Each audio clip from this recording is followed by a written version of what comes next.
स्वागत है आप सभी का मेरे चैनल पर जिसका नाम है आई एम पूर्णिमा। अपने last blog GM diet day 4 में मैंने आपको बताया था कि मैं कुछ दिनों के लिए साउथ इंडिया घूमने जा रही हूँ, तो उसी को जारी रखते हुए ये आगे का व्लॉग है। तो ये है 1 मार्च 2023 की रात। हम लोग जा रहे हैं आगरा कैंट, जहाँ केरला एक्सप्रेस ट्रेन से हम जाने वाले हैं। ये ट्रेन दिल्ली से बनती है और इसका अंतिम पड़ाव त्रिवेंद्रम केरल है। इस बीच लगभग 42 स्टेशनों पर ये रुकती है, पर पता नहीं क्यों दिल्ली से ही ये ट्रेन लेट हो गई। जिसे आगरा 10:30 बजे आना था वो 11:55 पर आई। पर स्टेशन पर समय काटना कोई कठिन काम नहीं है। इधर उधर देखते हुए और जाने की एक्साइटमेंट में कब ट्रेन आ गई पता ही नहीं चला। इस सफ़र में हम दोनों बच्चे और मेरी सासू माँ चल रही हैं। रात काफ़ी हो गई थी, तो ट्रेन में ही हम सब लोग जल्दी से अपनी अपनी सीटों पर एडजस्ट हो गए और फिर सो गए। सफ़र काफ़ी लंबा होने वाला है। हम 3 तारीख की रात को त्रिवेंद्रम पहुंचेंगे, तो पूरे 2 दिन और 2 रात का ये सफ़र है। वैसे भी कहाँ उत्तर प्रदेश और ये कहाँ केरल, लेकिन ये सफ़र बोझिल कहीं से भी नहीं रहा। रास्ते में नज़ारे हर स्टेट में लगभग अलग ही देखने को मिले। खास तौर से जैसे जैसे हम दक्षिण भारत की तरफ बढ़ रहे थे, नज़ारे बिल्कुल ही बदले चले जा रहे थे। चलिए रास्ते की एक मज़ेदार घटना आपको बताती हूँ, जिसे मैं अभी तो मज़ेदार बोल रही हूँ, लेकिन वो गंभीर घटना भी हो सकती थी।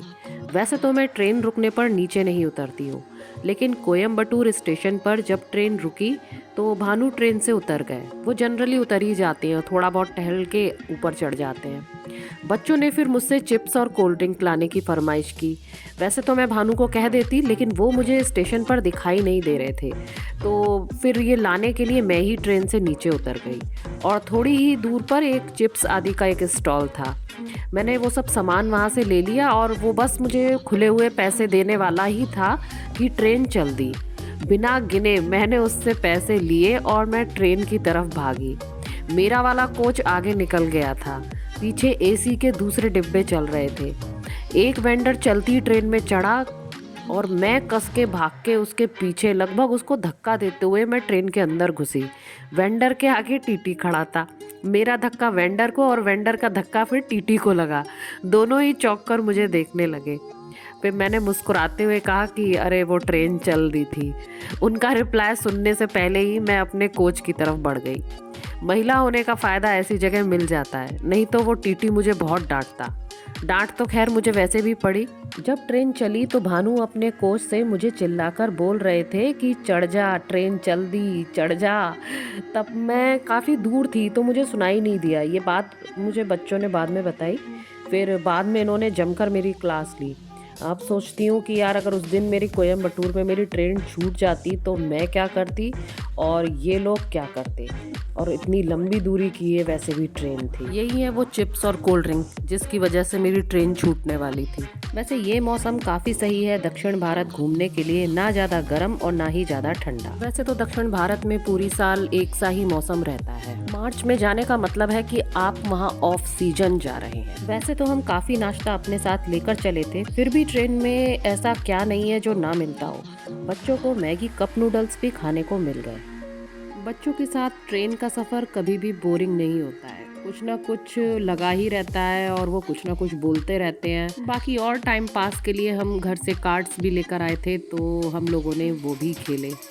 अच्छा टाइम पास हुआ उससे भी। ट्रेन में हमारे साउथ इंडियन पड़ोसी भी बहुत अच्छे थे।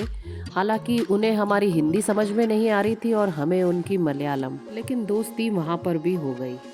साउथ इंडिया के टूर में तिरुपति बालाजी का नंबर नहीं आ पाएगा, लेकिन फिर भी हमें वो स्टेशन देखने को मिला और वो पहाड़ जहाँ पर कि तिरुपति बालाजी का ये मंदिर है। दक्षिण भारत में आते हैं 5 राज्य: आंध्र प्रदेश, कर्नाटक, केरल, तमिलनाडु और तेलंगाना।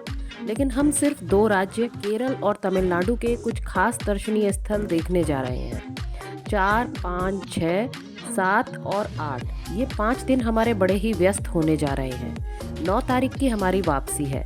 जाने में तो हम यहाँ भी ट्रेन के मज़े ले रहे हैं और वापसी हमने एरोप्लेन से करी है, तो उसमें हम सिर्फ एक ही दिन में वापस अपने यहाँ आ जाएंगे। ट्रेन में मज़े मज़े का खाना भी खाने को मिला, जैसे कि ये सैंडविच बढ़िया सा, ये है कटहल के चिप्स, नागपुर के संतरे, ये है थाली, और ये है वड़ा, इडली, और ये है कॉफ़ी, ये है वड़ा, पोलमपोरी और चटनी, और ये है कप नूडल्स।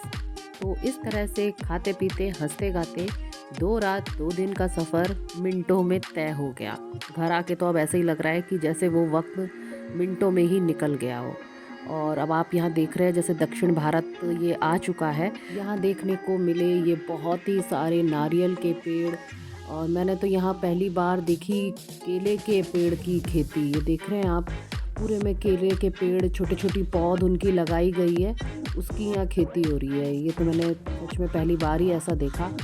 और खजूर के पेड़, पूरा साउथ इन्हीं इन्हीं पेड़ों से, इन्हीं से सबसे भरा हुआ है, और एकदम डार्क ग्रीन, बहुत सुंदर सा। और अब आ गई है कावेरी नदी।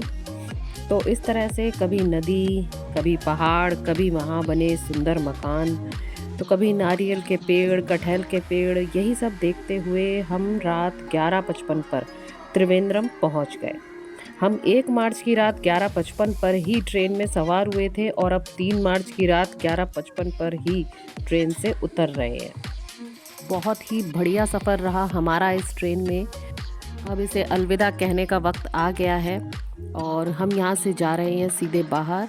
त्रिवेंद्रम केरल का सबसे बड़ा नगर और उसकी राजधानी है ये। अपने 3 दिन के सफ़र को मैंने इस व्लॉग में दिखाने की यहाँ कोशिश की है। आशा करती हूँ आपको ये पसंद आया होगा।